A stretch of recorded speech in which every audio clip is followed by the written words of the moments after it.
Nous sommes au début des années 90, Etienne Dao sort d'un concert à Los Angeles et rejoint l'hôtel de luxe Château Marmont.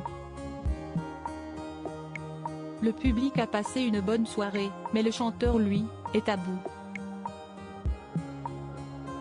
Pendant la soirée, il grimpe sur son balcon et hésite à lâcher, à en terminer en pleine gloire.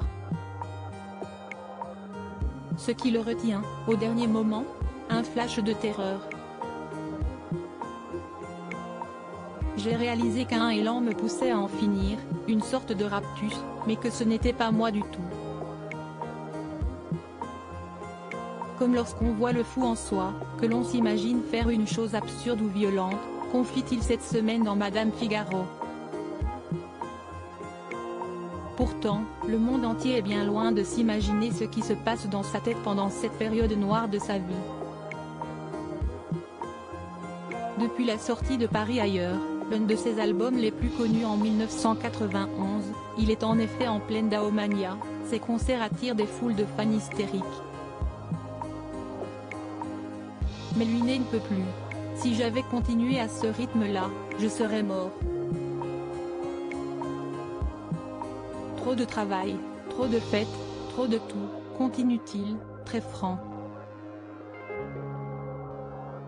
Et puis ces moments d'hystérie totale, où des gens dormaient en travers de mon paillasson, ce n'était pas possible. Je ne suis pas taillé pour ça. Même si j'adorais le côté joyeux, le cadeau incroyable que ça marche autant. Tellement de projets, de sollicitations. Un burn-out qu'il a finalement digéré peu à peu, un monde qu'il ne supporte plus et dont il mettra longtemps à se relever. On vit dans un truc où on est perché la plupart du temps.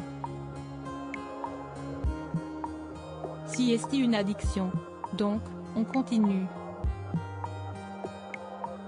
Jusqu'au moment où je me suis retrouvé au bord du précipice sans m'en être rendu compte, raconte-t-il, expliquant qu'il a mis 2-3 ans à se remettre de cette période. Je suis parti à Londres, j'ai fait l'album Eden, c'était vraiment une cure, avoue le chanteur de Duel au soleil, qui a également eu besoin de l'aide d'une psychothérapie. Je n'aurais pu faire sans. D'autant plus qu'une fois qu'on a réglé un certain nombre de problèmes, papa, maman, etc. Ça permet de mieux comprendre les autres.